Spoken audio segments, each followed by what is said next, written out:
ฏิบัติธรรมมวยยางបើកូនកាន់ធម៌នឹងបានទ្រព្យសម្បត្តិទាំងអស់អត់បាត់បង់ទៅណាកូននឹងរីកចម្រើនហាក់ដូចជាឪពុកនិងម្ដាយអត់ស្លាប់ចោលកូនទេដូចជាឪពុករស់នៅជាមួយកូនជានិច្ចធម៌ទាំង6នោះគឺកុំប្រព្រឹត្តអបាយមុខទាំង6យ៉ាងមានលបែងស្រីស្រាពាលាភ្នាល់គ្នាដើរលេងហួសពេលវេលាជាដើមដែលមានទោស6យ៉ាងទៀត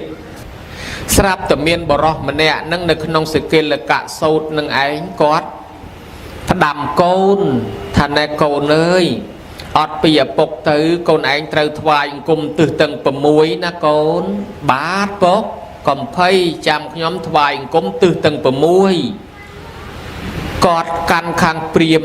ដល់ពេលឪពុកស្លាប់ទៅមិនបានធ្វើបុណ្យឧទ្ទិសឲ្យអីដូចយើងអញ្ចឹងទេគាត់ទៅថ្វាយអង្គមតែមែនតែន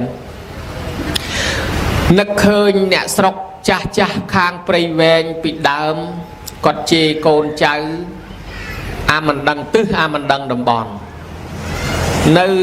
ជំនាន់មុនចាស់ចាស់គាត់ជេរថាអាមិនដឹងទិសមិនដឹងតំបន់អញ្ចឹងក្មេងៗជំនាន់ដើមយល់ព្រោះជំនាន់ដើមសិតតែរៀនចេញពីវត្តសិតតែធ្លាប់បួសច្រើន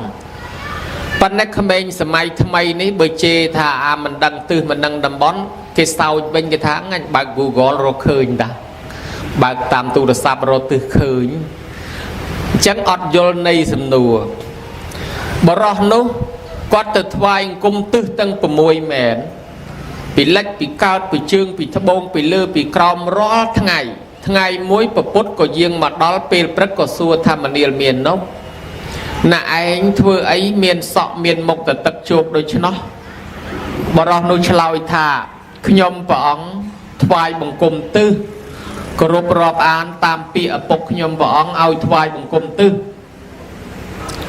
ឪពុកផ្ដាំឲ្យថ្វាយអង្គមទិសទាំង6ឥឡូវឪពុកស្លាប់ហើយក៏ថ្វាយអង្គមទិសទាំង6ហ្នឹងតាមឪពុកបានប្រពុតលោកសម្ដែងប្រាប់ថាមនាលមាននប់ទិសទាំង6មិនមែនគិតអញ្ចឹងទេឪពុកមិនអាចរស់នៅជាមួយកូនរហូតបានទេឪពុកផ្ដាំឲ្យកូនគោរពបដិបត្តិធម៌6យ៉ាងបើកូនកាន់ធម៌នឹងបានទ្រព្យសម្បត្តិទាំងអស់អត់បាត់បង់ទៅណាកូននឹងរីកចម្រើនហាក់ដូចជាឪពុកនិងម្ដាយអត់ស្លាប់ចោលកូនទេដូចជាឪពុករស់នៅជាមួយកូនជានិច្ចធម៌ទាំង6នោះគឺកុំប្រព្រឹត្តអបាយមុខទាំង6យ៉ាងមានលបែងស្រីស្រាពាលាភ្នាល់គ្នាដើរលេងហួសពេលវេលាជាដើមដែលមានទោស6យ៉ាងទៀតដូចជាការដើរលេងហួសពេលវេលាទៅជន់ដានជើងចោលទៅបង្កទំនាស់ទៅជាសុខភាពមិនល្អទៅជាជន់មេរោគអត់បានដេកគ្រប់គ្រាន់ចោលទ្រព្យសម្បត្តិក៏វាកើតទៅជាចោរកម្មសពបែបយ៉ាងកើតគ្រោះថ្នាក់កើតស្លាប់កើតជំងឺកើតចំនួនដោយសារដើរលេងពេលយប់នឹងក៏ច្រើនព្រះអង្គក៏សម្ដែងរៀបរាប់ដោយពឹសស្ដាប៉ុន្តែអាត្មាមិនលើកទាំងអស់គ្រាន់តែកាត់បន្តិចយកមកព្រះអង្គបញ្ជាក់ថាមនាលមាននប់ទិសទាំង6ក្នុងសាសនាតថាគតនេះគេរាប់អញ្ចេះទិសខាងកើតជាទិសមេត្តាបិតាទិសខាងត្បូងគឺជាគ្រូអាចារ្យទិសខាងលិចជាបុត្រភរិយាទិសខាងជើងគឺជាមិត្តសម្លាញ់ទិសខាងលើជាសមណៈព្រាហ្មណ៍ទិសខាងក្រោមជាទាសកម្មករថ្វាយបង្គំទិសទាំង6មានន័យថាសង្គ្រោះដល់មនុស្សទាំង6ក្រុមហ្នឹងសង្គ្រោះរបៀបម៉េច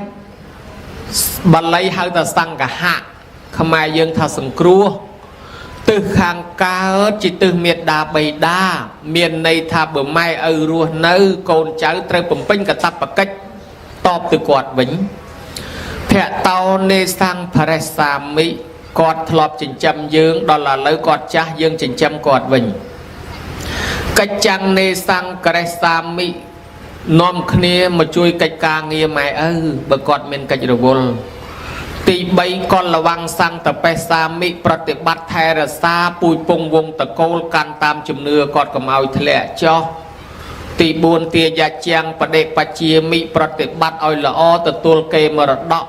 មានន័យថាកុំចិត្តទៅលក់ខ្ទេចខ្ទីរបស់គាត់អីថែអាសាទុកជាអនុស្សាវរីយ៍ផងនេះមេត្តាបិតានៅរស់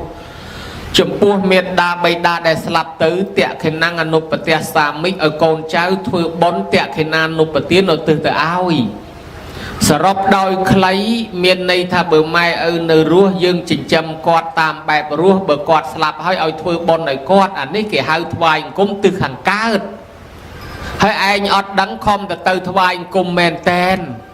ត្រង់ខ្មោចឪពុកខ្មោចម្ដាយអត់បាយអត់ដឹងគិតតែទៅថ្វាយអង្គមមែនតែនអញ្ចឹងហើយបានព្រះអង្គបំភ្លឺប្រាប់នឹងឲ្យទិសខាងត្បូង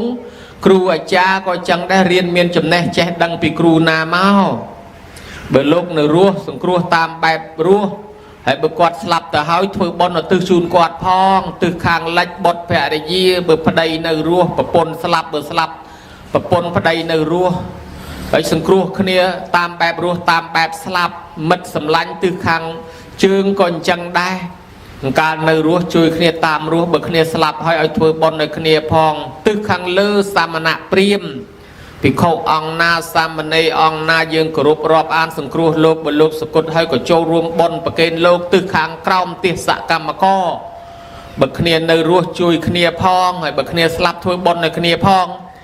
គេចង់និយាយថាថ្វាយអង្គមទិសទាំង6គេសង្គ្រោះដល់មនុស្ស6ក្រុមអញ្ចឹងតើហើយឯងអត់ដឹងខំមកទៅថ្វាយអង្គមមែនតែនខ្មោចឪពុកអត់បាយរហូតអញ្ចឹងហើយបានជាមនុស្សមិនយល់មនុស្ស6ក្រុមហ្នឹងចាស់ជេរថាអាមិនដឹងទិសមិនដឹងតំបន់នោះណាញោមណាបើអ្នកដឹងទិសគឺគេចង់និយាយថាដឹងមនុស្សជុំវិញខ្លួនដែលត្រូវសង្គ្រោះ